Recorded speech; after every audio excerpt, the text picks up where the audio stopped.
Hi, hello, and welcome back to the 1983 National Football League Draft. And with the first round pick, John Elway, Jim Kelly. Welcome back to the Draft. And with the first round pick, Dan Marino and NFL Draft. And with the first round pick, Deion Sanders. I was kind of scared. I thought Detroit was going to take me. I would ask for so much money that I had to put me on layaway. Welcome back to the NFL Draft. Good young players with the transfer back. Year in and year out. Welcome back to the Draft. Wide receivers, running back. Tackle, quarterback. Every year in the draft. There has been a trade. Ricky Williams.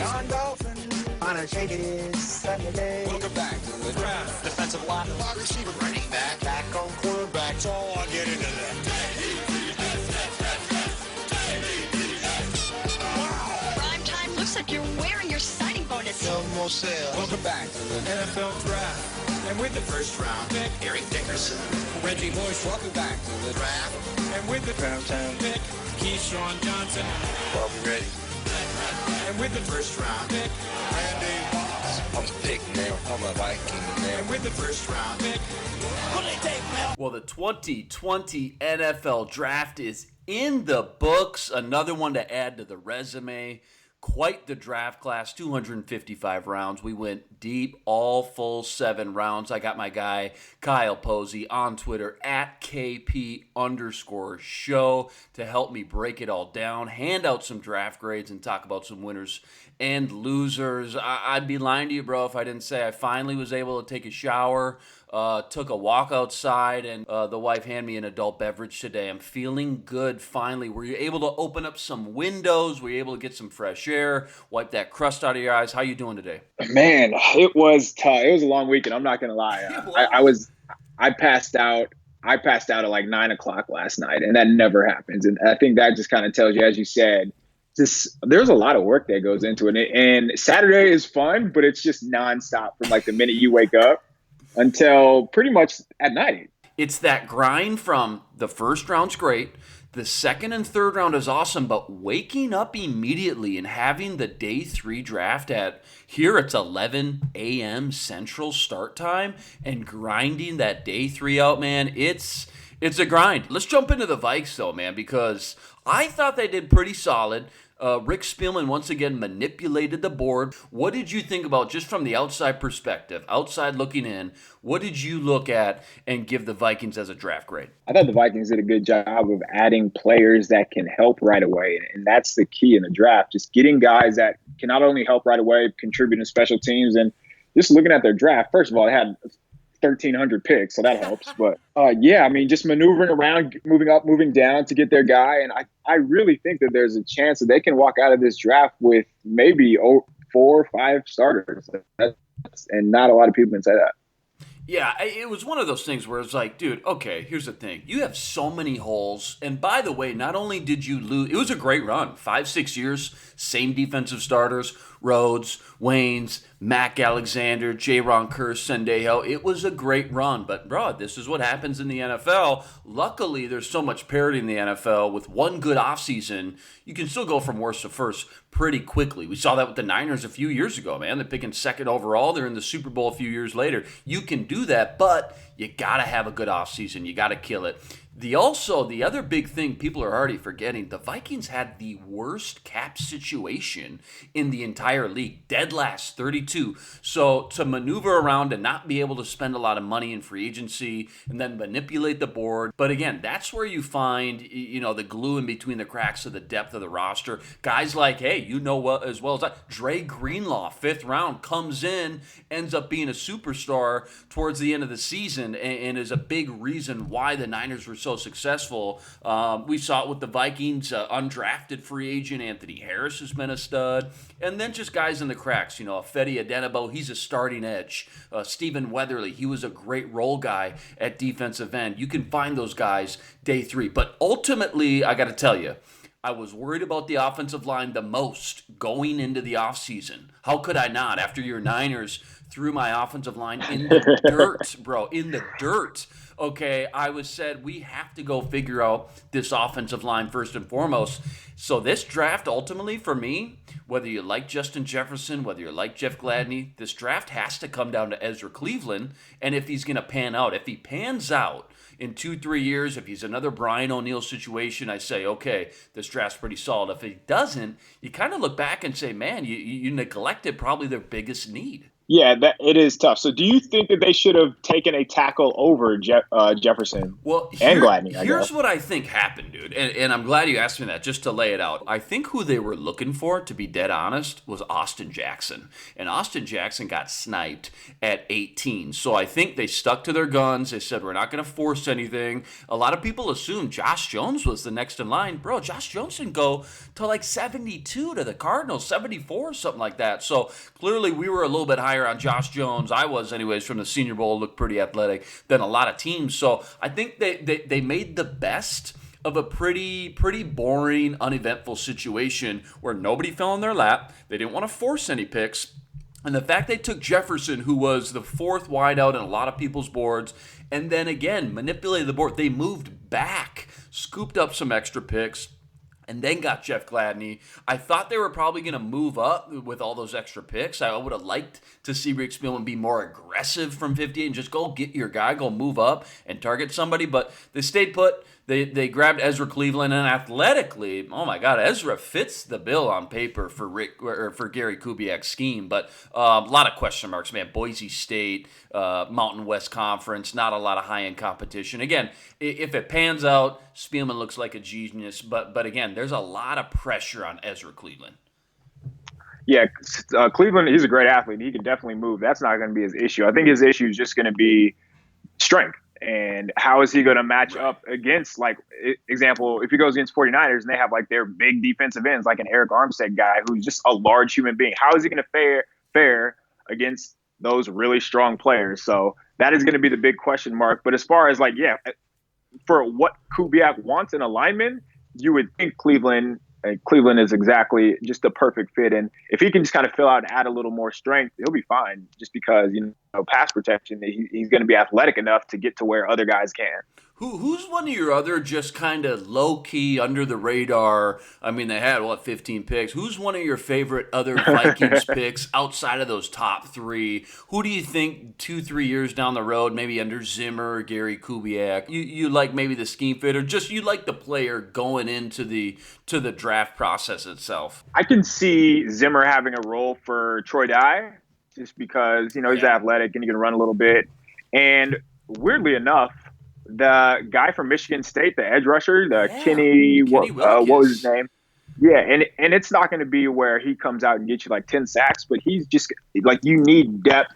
And one of the reasons that the 49ers had so much success is because when their starters went out, like, their depth didn't fall off a cliff. And that's what happens to a lot of teams. So if he can just come in and just be serviceable, be competent, I think he can. So I can see him making the roster. Between him and the Baylor kid, James Lynch, who I wasn't super high on his film. I only watched 3 games. But you've got the Big 12 Defensive Lineman of the Year. And in Willikers, you got the Big 10 Defensive Lineman of the Year. You just hope one of them shakes out. You roll the dice on these guys and say, if one of them can pan out in 2-3 years and just be a serviceable role, Stephen Weatherly type of guy, that's probably a win for value's sake at pick 225. So I'm glad they brought that up. I keep going back to Cameron Dantzler, man. I keep watching this guy, and Gladney just seems like, if he stays healthy, he's just going to be such a rock-solid CB2 in the league, especially under Zimmer. But I watched some Dantzler tape, man, from Mississippi State. This dude shut out Jamar Chase, the Biletnikoff Award winner against LSU,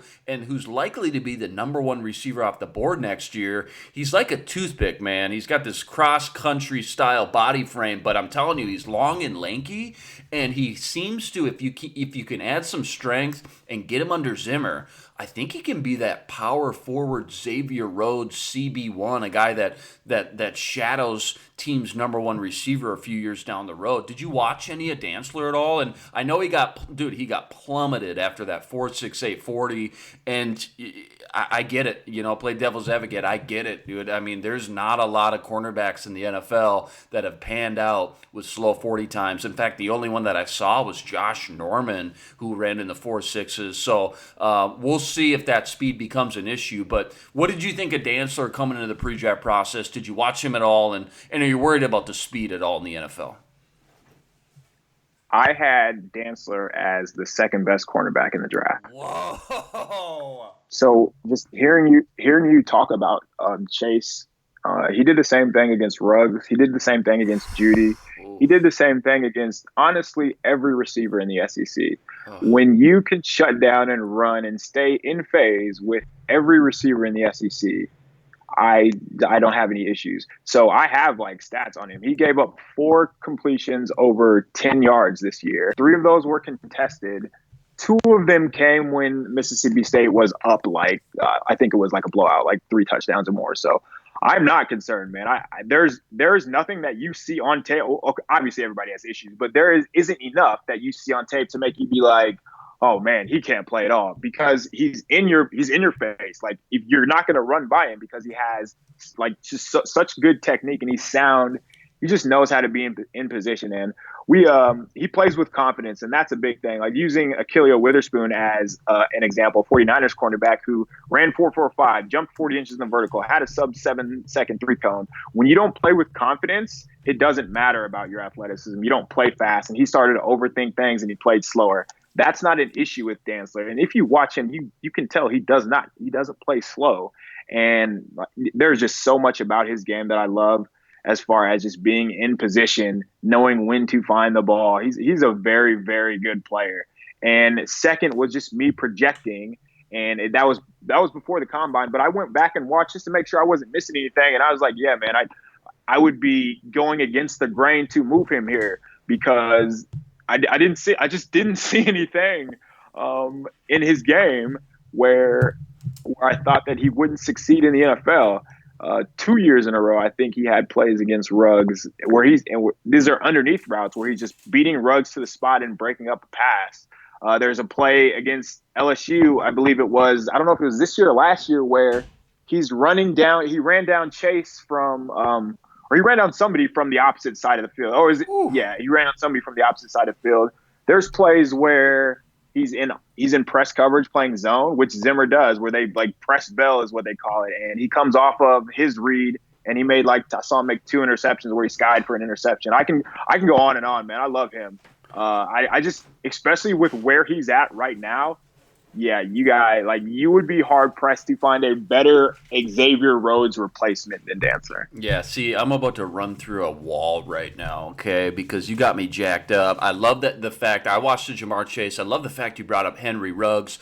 It's the reason I love the Senior Bowl so much. I want to see guys play guys that they're going to see in the NFL, and you couldn't bring up 2 better ones. Jamar Chase, Biletnikoff Award winner, Henry Ruggs, first receiver off the board. I certainly, again, I'm glad you brought up the confidence too, because sometimes I think, like, am I looking too much into this confidence thing? But that guy plays with swag, and I want my cornerbacks to play with that confidence, that strong mentality. It's just that position you needed, especially going against some diva wide receivers once in a while. And we haven't had that. I mean, Mike Zimmer's solid, man. Mike Zimmer really gets the best value out of whoever you give him. But, Harrison Smith, outstanding team leader, but he's not that loudmouth. I want that guy in the Vikings defense that can get in other people's faces and get everybody jacked up a little bit. So I'm glad you brought up his confidence as well. Yeah, I watched some tape, and I'm glad you agree, man. He just has the makeup of a cornerback 1. And before that 4.68 40, bro, dude, he was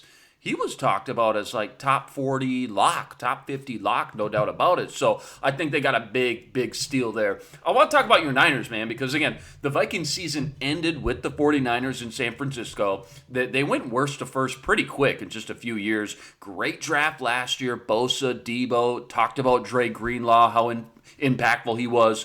How happy are you with Javon Kinlaw, Brandon Ayuk? I kind of expressed my frustration before the show. Jawan Jennings was a big draft crush of mine. But let's start with Kinlaw. Did you think there was any chance that you would think about maybe grabbing a Jerry Jeudy or CeeDee Lamb at that point? What was your mindset going into that 14th pick? So wide receiver was a popular pick that was being mocked to the 49ers. We did a mock draft for our writers at SB Nation, and I mocked Kinlaw to them. They needed to replace DeForest Buckner.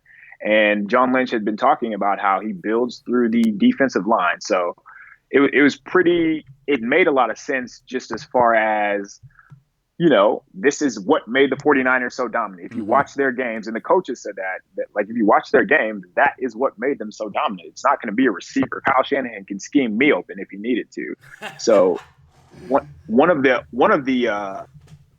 references that he used was when Kyle Shanahan was used when he played Madden. He said you remember the Giants defensive line way back when. And he was talking about them, and he said, "Yeah, my friend had Randy Moss, but whenever I had a dominant defensive line, I would just kick people's butts," and that's exactly what happened. So, yeah, man, yeah, it was a great comparison. So I think Kinlaw was one of the top 10 players in the draft. Me too, and that's another reason why. So it wasn't just a need. It was like, this is the best player in the draft. You're going to take a dominant defensive lineman that has the upside. Like, he reminds me of a potential Chris Jones, where he's labeled as raw, but he's winning so much that he just needs more technique. He's not going to be raw in the NFL. He's fine. Like, I can see him being very, very good in the NFL. And I'm very glad that he's with the 49ers, because with the players that he's playing around, he's just going to look that much better. Yeah, it's so rare, dude, because there's so much turnover every year in the NFL. That's why I said there's so much parity. It's why people and fans love it.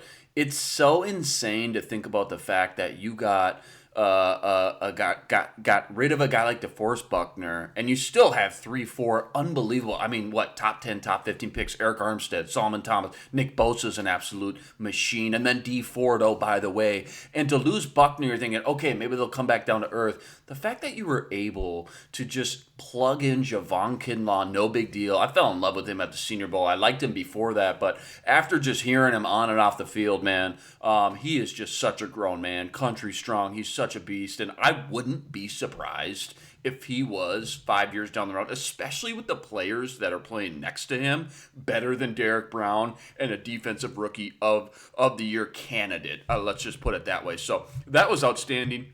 And I love the fact that you brought up, you're right, man. Shanahan, listen, it's like Zimmer on defense.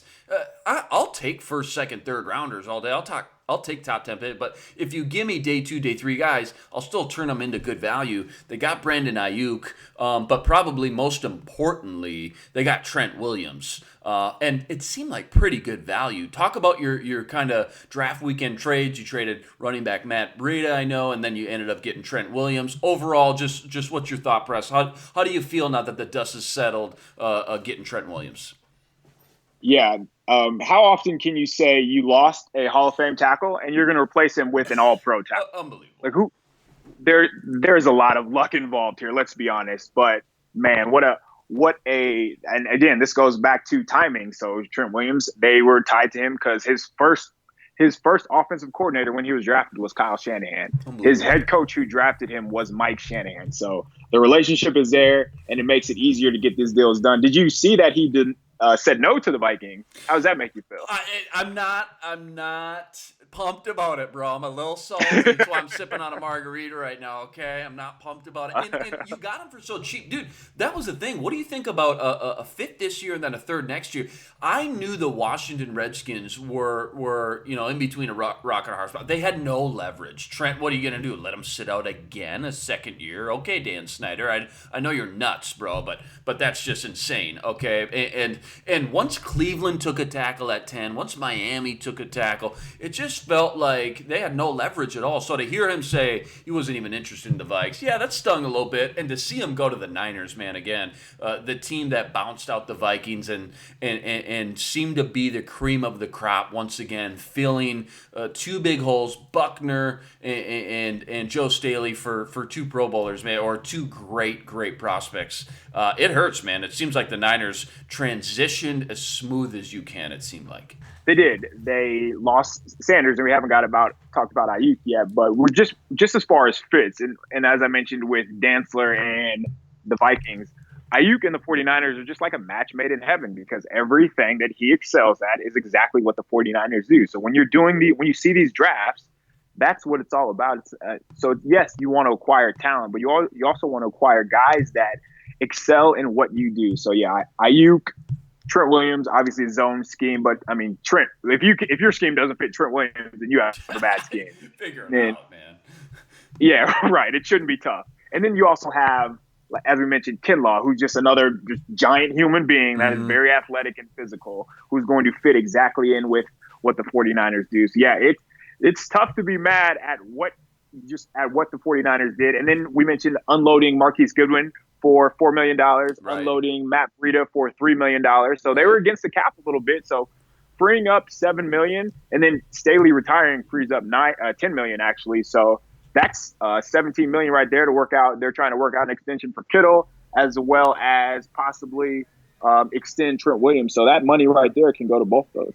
Okay, some people say, and on paper, how could you not say that the Niners are, again, the cream of the crop? They're going to dominate the trenches. Shanahan is one of the best coaches in the league. It's an offensive league now, and Shanahan, you won't find many better offensive-minded coaches out in the league. Some people will play devil's advocate with you and say, yeah, you're right, but usually teams regress back to the mean, and there seems to be a little issue with your quarterback, Jimmy G. I mean, it sounded like maybe Shanahan was looking at Tom Brady as an option. It seemed like there may be some more issues starting to surface about their quarterback, Jimmy G. What do you think, just as a Niners guy, what do you think about Jimmy G, and do you think he can eventually win the big game for the Niners? Yeah, I do. I think Jimmy G has a lot of areas where he can improve on. Mm-hmm. At the same time, I think for a first-year starter, he was good. And for a first-year starter, that's what you want. He did make mistakes. He has issues seeing underneath defenders. He throws statistically, he's good against the deep ball. But if you actually watch games, he would underthrow deep passes quite a bit. And that, took away from some of the big plays the 49ers had.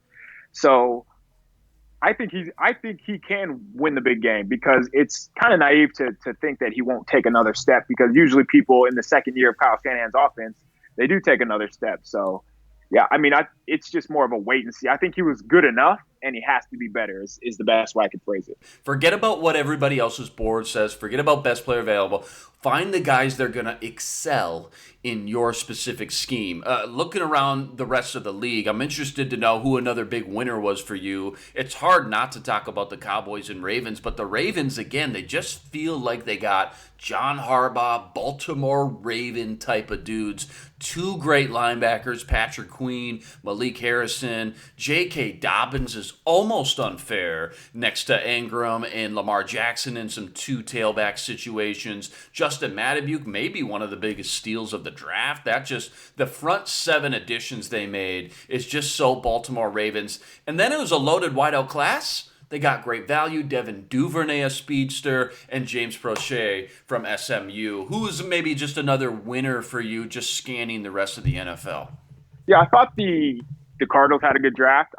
I wrote down the Ravens, but I mean, we can just write down the Ravens every year. I feel like it's pretty annoying how good they are at this. I'll say that. Especially when Ozzie Newsome bailed out, it was like, oh, okay, Newsome's gone, man. So maybe they'll come back to down to earth a little bit. Nope, they still keep crushing it. Right, you'd think they would take a step back, but that was not the case. I was surprised that Josh Jones fell to the third round. Honestly, you're not going to like this, but Jones would probably fit better with the Vikings than Cleveland. I don't think you're wrong, bro. I don't think you're wrong. I think I actually wanted the 49ers to draft him before all this happens. Yeah, I think he's a really good player. So they had Simmons, they had Josh Jones, and then later on they had, Benjamin, who went in the 7th round. I understand he didn't have a great combine, but he just feels like a guy, a lot like the Bills, Devin Singletary, who he's not going to be flashy, but he just gets the job done. So I think the Cardinals had a good draft. I mean, the Cowboys had a good draft too. They took CeeDee Lamb, somehow fell to the 17th pick, which whatever. Whatever. Okay, NFL, what are we doing? Okay. It's tough to imagine him not being a star. Like that's the best way to describe him. I don't think Trayvon Diggs is a second rounder, but they got Gallimore, they got Reggie Robinson, like they got Anai. Yeah. Reggie Robinson is a good football player. Reggie. Yep. And he quietly might be better than Diggs, but we don't have to talk about it. But they just got good value all around. So those were the four teams the four teams that I wrote down were the Cardinals, Cowboys, Ravens. And I did like what the Vikings did, because we haven't talked about him. Like Gladney is a good player. Gladney's a very good player. To be able to come away with a draft with basically, so I don't know who's going to start besides Hughes. So it's going to be Hughes. It's going to be Holton Hill, if you remember, was a UDFA from Texas who Dane Brugler said, I had him on the pod before that draft, said that the best tackling corner in the draft is Holton Hughes. He's got the weed issues. He drops UDFA, but a lot of people had him as a third-round corner. And then another Texas boy, his teammate Chris Boyd, excelled in special teams. Just with how many guys they've lost, he's going to be forced to play in the dime or the nickel. But again, now that you have Gladney and Dantzler, it just kind of hits the reset button on the cornerback room. Right. Yeah, I would imagine that Gladney and Dantzler both at least have a chance to play over those guys. No, and Hill has a chance because Hill has a length and he can turn and run. And as you mentioned, he's physical. So, but just like Gladney is a player. First of all, let's talk about. I placed a bet on Gladney not going in the first round. So I thought I was in the clear.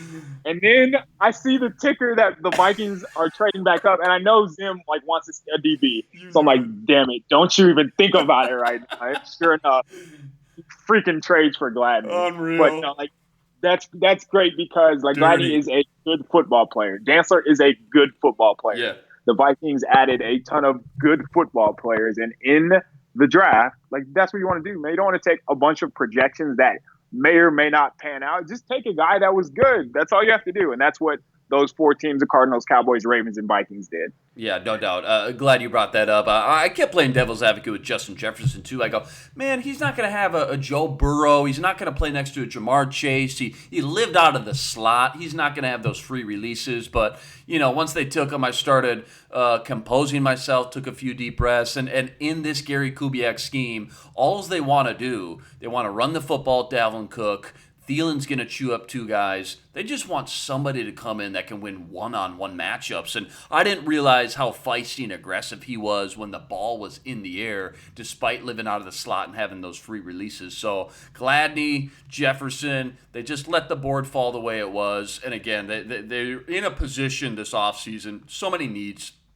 No cap room at all, dead last, 32nd. And they didn't have to move up anywhere and give up extra picks. So I'm glad you brought that up. I'm glad you said the Cardinals, too, because, dude, think about that. Cardinals, man, they had DeAndre Hopkins in their draft for a fourth rounder. The Bills, sneaky. Everybody forgets it. A.J. Epinesa in the second. But, man, their first-round pick was Stephon Diggs. I still say the teams, the front offices in the league that find ways to get budding superstars or even aging veterans for these day three picks remain the biggest winners, man. They're playing chess. Everybody else is playing checkers. You get a Jarrell Casey, Titans. Is he a Pro Bowler or anything? No, but he's still solid. Seventh-round pick. Unbelievable. So, those two teams were really good. Give me one guy, one of your favorite pre-draft guys and just where he ended up. I'll give you mine. Everybody seemed to be on fire about Amik Robertson near the end. 5'8".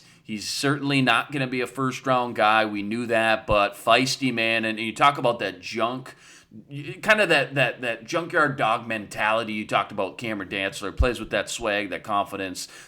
He ends up on the Raiders, man, who had a pretty good haul. I didn't love the value of Damon Arnett. I didn't love the value of Lynn Baldwin, but they needed wideouts, they needed corners, and they got four really good ones. Amik Robertson, interesting to watch the Raiders draft unfold with Mayock and Gruden. Who was one of your favorite, just kind of pre-draft favorites, and where did they end up? Honestly, some of the guys that one of my favorite defensive tackles that I wrote about was Justin Matabuki, and he went to the freaking Ravens. Unreal. One of the receivers that I thought would be better in the NFL than he was in Texas was Duvernay. He went to the Ravens.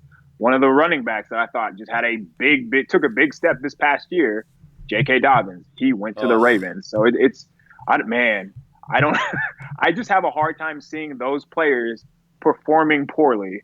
So I did like Jordan Elliott. He went to the Browns. That PFF's and he fell to the tackle, 80s. By the way. Yeah, that was wild. Yeah, that was surprising. I guess to kind of flip the script, the worst. Give me your worst. Yeah. I don't understand how you can watch what the Packers did last year. Oh my God, I love it. And think, you know what? We're good at receiver. What? We are looking at arguably the greatest wide receiver draft class in the last 15, 20 years. Yep. And even if it's not the greatest in the first round with you can make an argument and poke holes in the top guys' games. But when you get to that second and third round, like there are dudes. There are a lot of players that can come in and contribute. One guy that I talked to, he's been with the Steelers for 17 years. He said, if you don't need a receiver in this draft, take one. If you do need one, take two. The 49ers the Packers took a fullback. They did not take a receiver. The Rams took a receiver in the second round. They probably didn't need a receiver, but because the value is there, they took one. Oh, wait a minute. I had to pull up their depth chart. Oh, wait a minute. Oh, they signed Devin Funchess, bro. Oh, they're good. They're good. Well, in that case. What are we doing?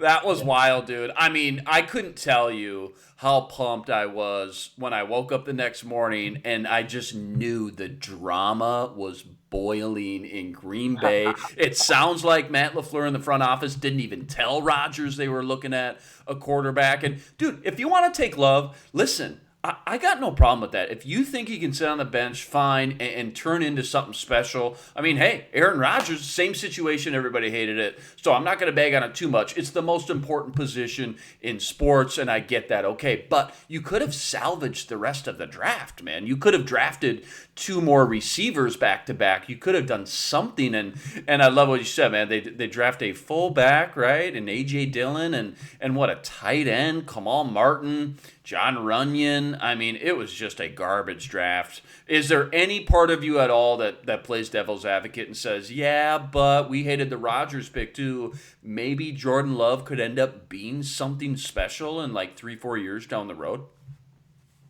Jordan Love? Yeah. No, I do not. No, I've watched him play, and he does not. I don't want to be too down on him, but there's so much projection in these quarterbacks, and we see it every year where a guy will have 2 or 3 throws, and you'll be like, hey, man, how about you show the 17 times where he threw it to a linebacker, threw it to a cornerback? No, go back to – and, here's how you know when a player is not good. When I bring up somebody and they'll be like, no, you got to go back to 2018. It was the year before. It was his coach's fault and his scheme's fault that he was throwing it to the wrong team. I get it. I understand. So, no, Jordan Love is probably not going to be good. Yes, he's being tutored by Aaron Rodgers. No, that does not make him the next Aaron Rodgers. Oh, that's so funny, dude. Remember, too, Aaron Rodgers, man, Aaron Rodgers was in play for the number 1 pick, the number 1 quarterback. Okay, yeah. Okay, and then he slipped because it just worked out that way. Snowball effect. Teams didn't need a quarterback. He falls later in that. Jordan Love was without a doubt like the 4th or 5th best quarterback in this class, depending on who you ask. So Utah State, man, certainly didn't play much competition. I think that's just a layer. I gotta tell you, I felt like this was going to be a mini rebuild year for the Vikings. This was going to be come back to the mean a little bit. You shock the world in New Orleans. Then, again, you get your ass stomped by the Niners. But okay, we had a tough offseason. After the Packers draft a quarterback and no wideouts, the Lions are going to lion. Yeah, they had a couple good picks, but nothing that scares you. And the Bears open up their draft with Cole Kmet, the tight end, after drafting Jimmy Graham. I just feel like this division is just wide open, man. And maybe the Vikings will regress, but it seems like it's really any team for the taking right now, that NFC North. Here's one. I'll put you on the spot. Who's got the better quarterback career in 5 years, Jordan Love or Jalen Hurts? That's a good one. I just think it will, like with the Eagles, you can form like a package around Hurts where he could be valued. Like he has a role in the NFL. I can see him being a very, very good rusher and just like a red zone goal line quarterback where he just like he's on the move using his legs and he can create with his arm. So I think Hurts, and I don't think it's particularly close. Yeah, I was a big Hurts guy over Love. Certainly I was surprised again to see the Packers go with Jordan Love. All right, man, it's been great chatting with you. Let's get you out of here. Again, follow him on Twitter, Kyle Posey, at KP_show, writing for Niners Nation. Just killing it, does a great job. You got anything coming out here in the next few days we should keep our eyes peeled for? Just gonna be recapping the draft, seeing how everything ties together. So I mean, probably a lot of the same things that everyone else is writing about, honestly. Last one, yes or no answer. I'll put you on the spot, and then we'll get you out of here. 2021 NFL Draft. The first overall pick is Trevor Lawrence. Yes or no? Yeah, that's gonna happen. He was the number one pick this year. He probably would have been the number one pick last year. He's wild. Yeah, it's a chalk answer. I've been asking people, and I don't know how. Some weird stuff happens. Don't sleep on Justin Fields. That does not mean Justin Fields is bad by any means. Like, we're gonna see, like, those two are better than Burrow. Dude, who do you think's the worst? Like, who's gonna be? I can't see Miami. They got their guy now, obviously in Tua. Who's going to tank this year and need? Don't say New England. Don't tell me New England. So dude. they're just too good for that. I imagine like Belichick's not gonna. Yeah, and it's probably gonna be whoever has the ammo. Did anybody trade for like a first round pick this year? Like a future first round pick? It's gonna be somebody like that. Mm-hmm. And then again, it could be somebody could go full Ricky Williams and just mortgage their entire future for Lawrence. But I think you're right, man. Lawrence is just that crazy of a prospect. Probably the best I've seen since Andrew Luck. I got to tell you, man, these Niners crushed it. I'm a little salty. I'm forecasting, looking in my crystal ball. I see an NFC championship of the 49ers and Tom Brady and the Tampa Bay Bucks. Dude, how do you feel about that? So I don't think that they're going to make the playoffs, man. And that was coming into the draft. Yeah, that's a hot take. That was coming into the draft because they had a lot to work on, but they had a really good draft as well. Yeah. Your guy up there in Minnesota, Tyler Johnson, is a good football player. And Winfield, I feel like if he would Winfield have Jr. that combine. Yeah. So I mean, Winfield should have. If there are not 45 players better than Winfield, 100%. I tweeted that Winfield was the best offseason acquisition for the Tampa Bay because he is very good, man. I can just see him like 1 year, like 3 years from now, if he leads the league in interceptions. Yeah, you're just going to shake your head like, yeah, that makes sense. Well, we knew that. Then, You overthink it, dude, because durability issues, whatever. No, forget it, dude. You can't put a price on NFL genes, man. He's just never going to miss a game. He's going to be a star. Wirfs is going to be good. Yep. Winfield's good. Johnson, if he would have – I don't think he's as slow as people think. I just think that – I don't know how to describe it. It's almost like he was kind of going through the motions when he had to – like, he just never really – had to like turn it on, but he's a good football player. So Tampa Bay did improve. I don't know. I don't think they're as much of a shoo-in as others do. I think that's a better way to put it. They have a chance to be more like the Browns, where they are this year's media darling, and they kind of suck it up next year. I wouldn't be surprised if that happened. You're right, man. There's always one every year. Maybe it's Tampa this year. I'm sitting there feeling for Drew Brees, man, because Tampa gets all these weapons. First of all, Brees is supposed to be in like this, okay, man, I got like 1 or 2 more years. Let's go on a run. I got to get it and ride out into the sunset. And, you see Tom Brady comes into my division, goes and recruits Gronk. They have a great draft. They get O-lineman, and what do the Saints do? They draft Cesar Ruiz. Who no issues with Cesar Ruiz, but it's just like, man, I thought this was my year, and then here we go, Tom Brady. So you could be right, man. Maybe Tampa flops, and maybe Drew Brees ends up being Drew Brees and just riding out to the sunset. We'll see. But I think Niners, no doubt, are going to be the cream of the crop once again. All right, man. Thanks for letting me pick your brain. Your great stuff, as always. Kyle Posey at KP_show. I'll get you back on the draft wrap in a few weeks. How's about that? Love it, man. Take care. Enjoy those margaritas. Appreciate it, buddy. Hi, hello, and welcome back to the 1983 National Football League Draft. And with the first round pick, John Elway, Jim Kelly. Welcome back to the Draft. And with the first round pick, Dan Marino and NFL Draft. And with the first round pick, Deion Sanders. I was kind of scared. I thought Detroit was going to take me. I would have asked for so much money that I had to put me on layaway. Welcome back to the NFL Draft. Good young players with the transfer back. Year in and year out. Welcome back to the Draft. Wide receivers, running back, Tackle, quarterback. Every year in the draft, there has been a trade. Ricky Williams. Welcome back to the Draft. Defensive line. wide receiver, running back, Tackle, quarterback. It's all I get into that.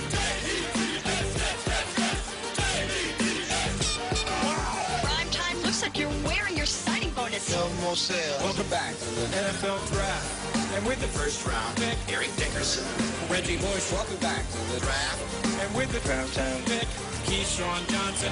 Are we ready? And with the first round pick, Randy Moss. I'm a pick, man. I'm a Viking, man. And with the first round pick,